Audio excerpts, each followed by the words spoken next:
Welcome everyone, join us today as we delve into the life and legacy of Ray Thomas, the soulful voice and flute player behind the Moody Blues' iconic symphonic rock sound. So let's dive in. Raymond Thomas, born the 29th of December 1941 in Stourport-on-Severn, Worcestershire, in England. He was zodiac sign Capricorn. Ray was born in Stourport-on-Severn, at Ickhill Manor, a refuge for expectant mothers during World War II to escape Birmingham's air raids. Though raised in England, Ray proudly identified as Welsh, with his father's family hailing from southwest Wales. His grandfather, a former miner turned carpenter and woodcarver, even worked on the church where Ray would later marry. The family eventually settled on a council estate in Erdington, where future Moody Blues bassist John Lodge also grew up. Ray's musical journey began at 9 when his father taught him harmonica, and by 10, he had joined the school choir. After leaving school at 14, Ray trained as a toolmaker at Lemark's but quickly realized his passion for music. By 16, he was searching for a band, leaving his trade behind within 2 years to pursue a full-time music career. In 1958, Ray joined the skiffle group The Saints and Sinners, inspired by Lonnie Donegan, performing gigs around Erdington, Birmingham. Hearing they needed a bass player, Ray connected with Mike Brassington and, at 16, began his musical journey playing a one-string electric double bass, fondly nicknamed the Coffin.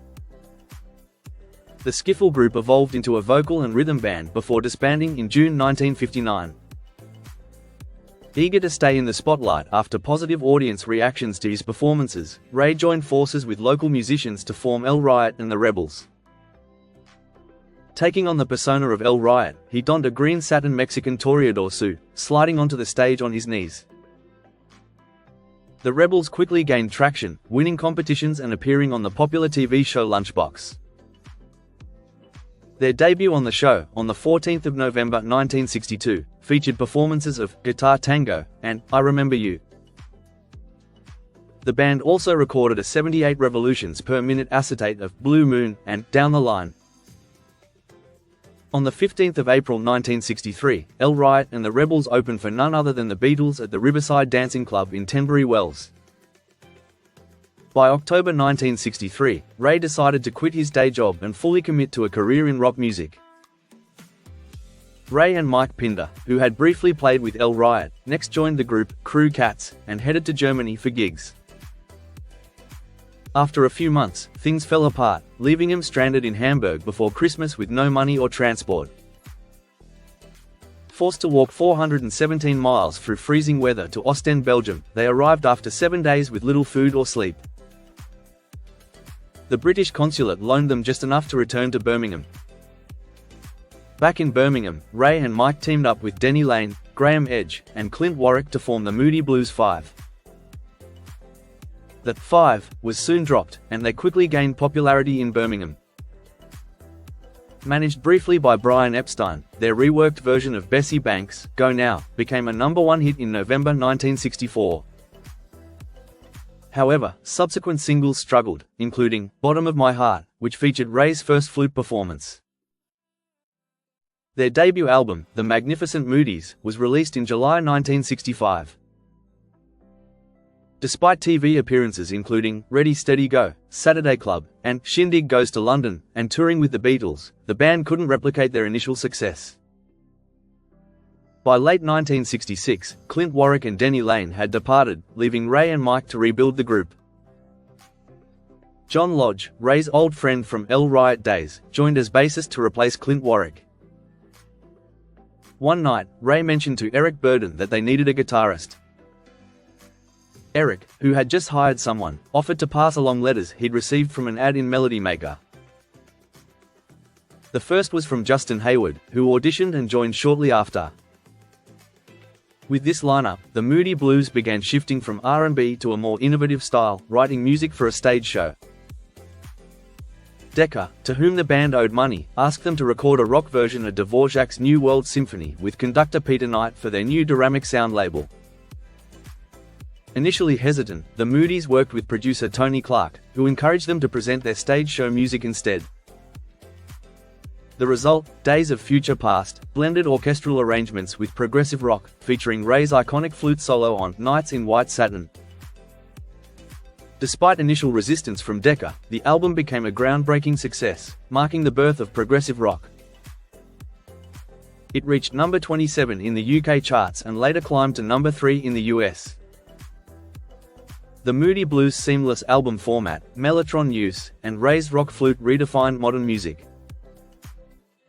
Ray's flute became a defining feature of the Moody Blues sound. Early in their career, he composed songs in a studio broom closet, often using a glockenspiel. As the band's music evolved, Ray became a key songwriter, contributing tracks like Legend of a Mind and Dr. Livingston I Presume, Dear Diary, and Lazy Day. With their own label, Threshold Records, the band released To Our Children's Children's Children in 1969, a concept album featuring Rays, Floating, and Eternity Road. To simplify live performances, they adopted a more stripped-down approach for A Question of Balance in 1970, featuring Rays and The Tide Rushes In. The Moodies returned to their symphonic style with Every Good Boy Deserves Favor in 1971, where Ray penned Our Guessing Game and Nice to Be Here, and co-wrote Procession. Their final, Core 7, album, Seventh Sojourn in 1972, was their first US number 1. Ray contributed the fan favorite, For My Lady.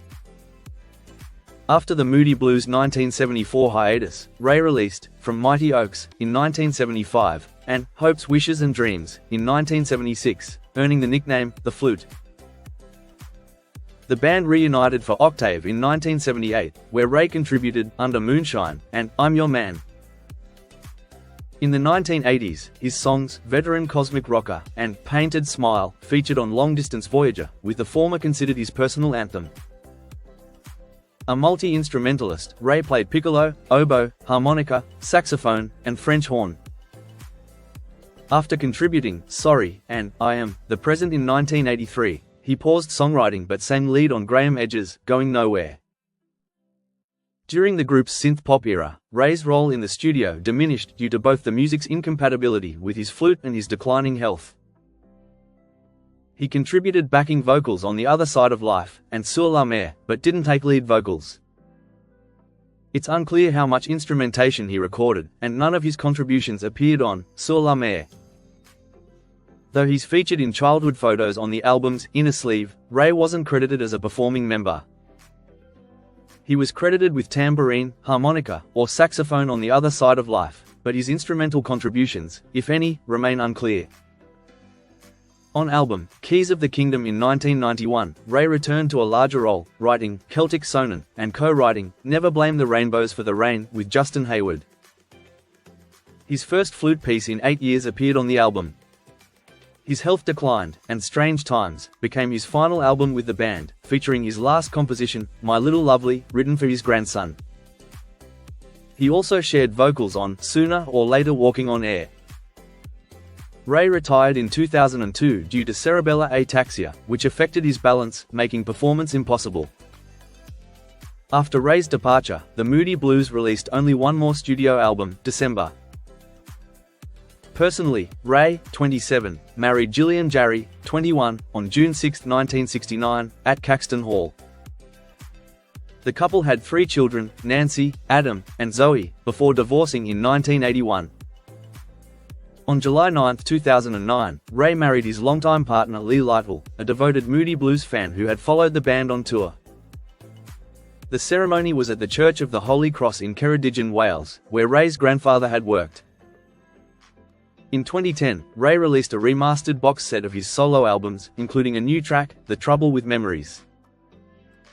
He continued playing flute with other musicians, contributing to Lerlo Nel Ossa on Sindun's 2016 album Eros and Thanatos and Simply Magic on John Lodge's 2015 album 10,000 Light Years Ago.